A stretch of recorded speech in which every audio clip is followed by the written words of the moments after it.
Hello दोस्तों, स्वागत है आपका हमारे यूट्यूब चैनल की इस वीडियो में। दोस्तों आज हम बात करेंगे संपूर्ण क्रांति के कुछ वीवीआई ऑब्जेक्टिव क्वेश्चन के बारे में, जो इस बार के बिहार बोर्ड के फाइनल एग्जाम के दृष्टिकोण से काफ़ी महत्वपूर्ण है। ठीक है दोस्तों, तो चलिए बिना समय गवाए सबसे पहले क्वेश्चन की ओर बढ़ते हैं। उससे पहले अगर आप हमारे चैनल पर नए हैं तो हमारे चैनल को सब्सक्राइब कर दीजिएगा और वीडियो को एक प्यारा सा लाइक। तो चलिए दोस्तों क्वेश्चन की ओर बढ़ते हैं। तो हमारा संपूर्ण क्रांति में से जो सबसे पहला क्वेश्चन है वो है, दिनकर जी किस लिए प्रसिद्ध है। दोस्तों अगर आपने अभी तक सारा ऑब्जेक्टिव रट्टा मार लिया है या अभी नया नया है तो फिर कोई बात नहीं, अगर आप पढ़े हैं तो आपको खुद पता चल जाएगा कि ये सारे के सारे ऑब्जेक्टिव क्वेश्चन कितना वीवीआई है। ठीक है ना।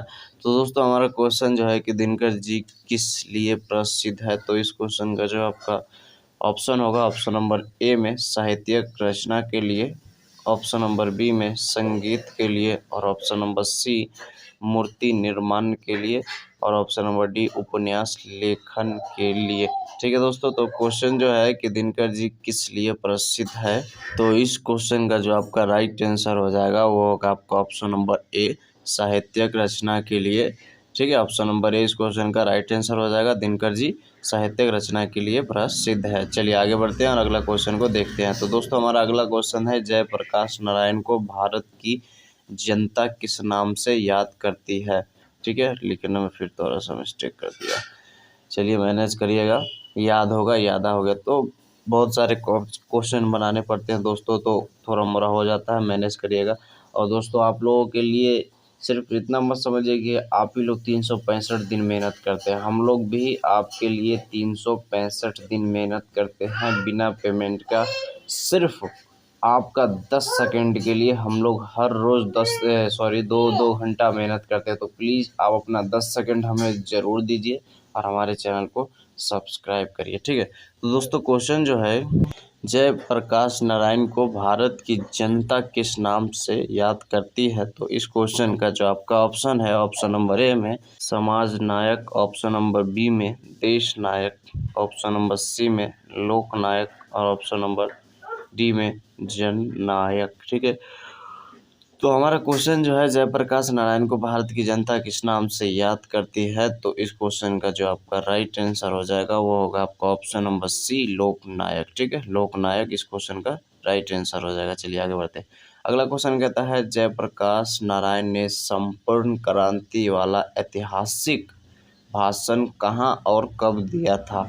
ठीक है, जयप्रकाश नारायण ने संपूर्ण क्रांति वाला ऐतिहासिक भाषण कहाँ और कब दिया था, तो इस क्वेश्चन का जो आपका ऑप्शन है, ऑप्शन नंबर ए में इलाहाबाद में 5 जून 1977 को, ऑप्शन नंबर बी में रांची में 5 जून 1975 को, और ऑप्शन नंबर सी में जमशेदपुर में 5 जून 1973 को, और ऑप्शन नंबर डी में पटना में 5 जून 1974 को। ठीक है, तो हमारा क्वेश्चन जो है कि जयप्रकाश नारायण ने संपूर्ण क्रांति वाला ऐतिहासिक भाषण कहाँ और कब दिया था, तो इस क्वेश्चन का जो आपका राइट आंसर होगा वो होगा आपका ऑप्शन नंबर डी पटना में 5 जून 1974 को। ठीक है, पटना में 5 जून 1974 को इस क्वेश्चन का राइट आंसर हो जाएगा। चलिए आगे बढ़ते हैं।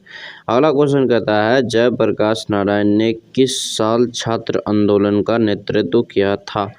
ठीक है, जयप्रकाश नारायण ने किस साल छात्र आंदोलन का नेतृत्व किया था, तो इस क्वेश्चन का जो आपका ऑप्शन है, ऑप्शन नंबर ए में 1973 ईस्वी में, ऑप्शन नंबर बी में 1977 ईस्वी में, और ऑप्शन नंबर सी में 1974 ईस्वी में, और ऑप्शन नंबर डी में 1976 ईस्वी में।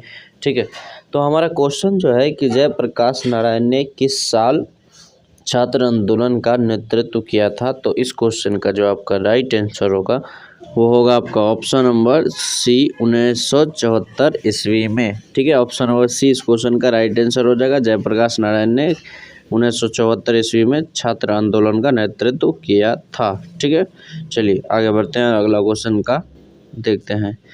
तो अगला क्वेश्चन हमारा कहता है, जयप्रकाश नारायण के पिताजी का क्या नाम था।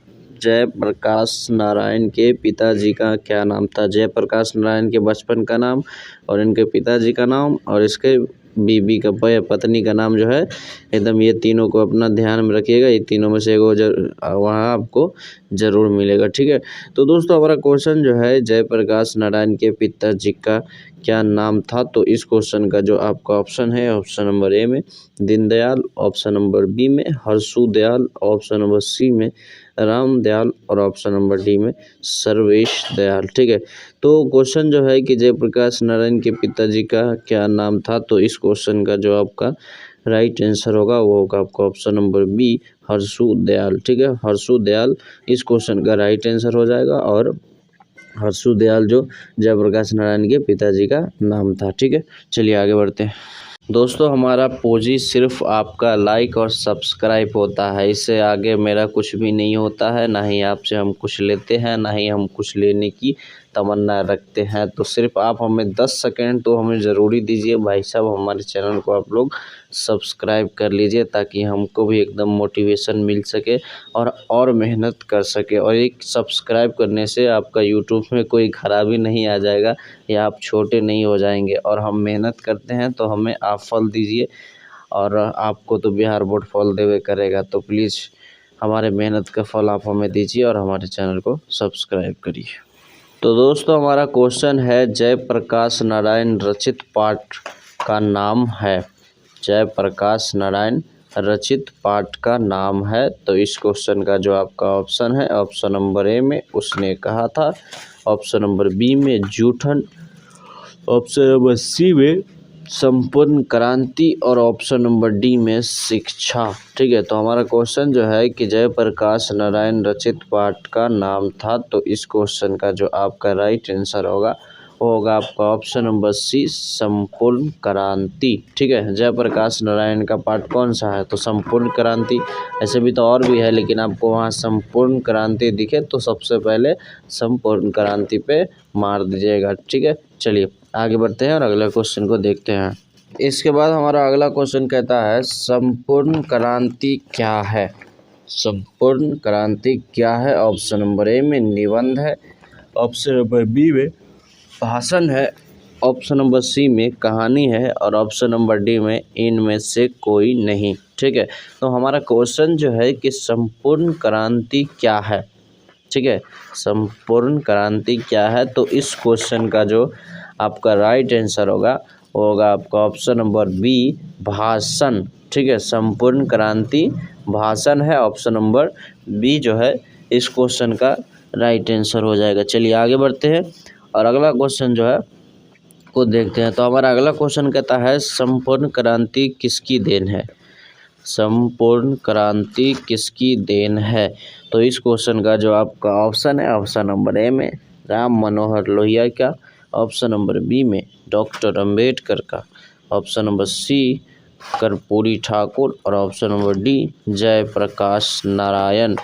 तो संपूर्ण क्रांति किसकी देन है? इस क्वेश्चन का जो आपका राइट आंसर होगा आपका option number D Jayaprakash Narayan का, ठीक है। संपूर्ण क्रांति जयप्रकाश नारायण की देन है, ऑप्शन नंबर डी इस क्वेश्चन का राइट आंसर हो जाएगा। चलिए आगे बढ़ते हैं।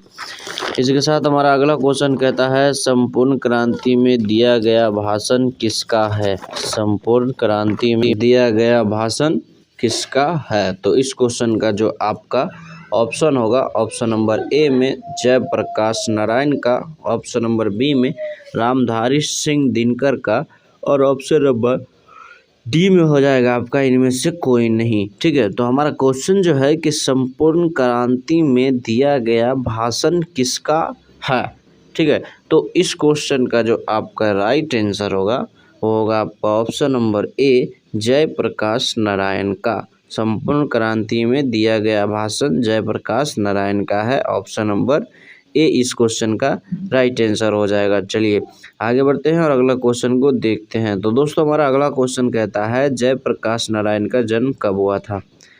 जयप्रकाश नारायण का जन्म कब हुआ था? इस क्वेश्चन का जो आपका ऑप्शन है, ऑप्शन नंबर ए में 11 अक्टूबर 1902 को, ऑप्शन नंबर बी में 8 अक्टूबर 1904 को, ऑप्शन नंबर सी में 8 सितंबर 1903 को और ऑप्शन नंबर डी में 8 अक्टूबर 1902 को। तो दोस्तों इस क्वेश्चन का जो आपका राइट आंसर होगा कि जयप्रकाश नारायण का जन्म कब हुआ था। तो इस क्वेश्चन का राइट आंसर आप लोगों को ऊपर हम छोड़ते हैं कमेंट में, जिसको पता है बताइए, जिसको नहीं पता है जिस दिन पढ़िएगा उस दिन इस क्वेश्चन का राइट आंसर आप लोग हमारे कमेंट में मारिएगा। अगर मालूम है तो एकदम अच्छा बात है, और हमारे कमेंट बॉक्स में इस क्वेश्चन का राइट आंसर मारिए, काहे कि भाई कुछ SW भी देना ज़रूरत है, ताकि आप लोगों को भी असर पड़े कि हाँ भैया ये क्वेश्चन छूट गया था, इस क्वेश्चन का आंसर क्या है, आप लोग को भी एकदम दिमाग में रहे कि ढूंढे या कुछ खास लगे। तो इस क्वेश्चन का राइट आंसर आप लोग कमेंट में मार दीजिएगा, ठीक है। तो दोस्तों यह है वीडियो का लास्ट क्वेश्चन, जयप्रकाश जी को किसका भाषण सुनकर अमेरिका जाने की प्रेरणा मिली, ठीक है। जयप्रकाश नारायण जी को किसका भाषण सुनकर अमेरिका जाने की प्रेरणा मिली। तो इस क्वेश्चन का जो आपका ऑप्शन है, ऑप्शन नंबर ए में स्वामी रामतीर्थ का, ऑप्शन नंबर बी में स्वामी सत्यदेव का, ऑप्शन नंबर सी में स्वामी विवेकानंद का, और ऑप्शन नंबर डी में स्वामी सहजानंद का। तो दोस्तों हमारा क्वेश्चन जो है कि जयप्रकाश जी को किसका भाषण सुनकर अमेरिका जाने की प्रेरणा मिली। तो इस क्वेश्चन का जो आपका राइट आंसर होगा वो हो जाएगा आपका ऑप्शन नंबर बी, स्वामी सत्यदेव का, ठीक है। स्वामी सत्यदेव का भाषण सुनकर जयप्रकाश नारायण को अमेरिका जाने की प्रेरणा मिली, ठीक है। तो ऑप्शन नंबर बी जो है इस क्वेश्चन का राइट आंसर हो जाएगा। चलिए दोस्तों मिलते हैं फिर से कोई दूसरे वीडियो में, तब तक के लिए बाय। अपना ध्यान रखिएगा, मन धन तन एकदम पूरा लगा के मेहनत करिए, और इस बार रियल में रिजल्ट लाकर छप्पर फाड़ देना है। मेहनत एकदम मज़ेदार करिए, और ताकि मज़ेदार रिजल्ट भी आए, और गांव वाले लोगों को फिर से बताइए कि भैया हम 10th में ये किए थे तो 12th में ये करके दिखाएंगे, और दिखा दिए, ठीक है। तो एकदम अच्छे से मेहनत करिए, अभी टाइम बचा हुआ है, और जाने से पहले हमारे चैनल को जो है सब्सक्राइब करके हमारे मेहनत को सफल बनाइए।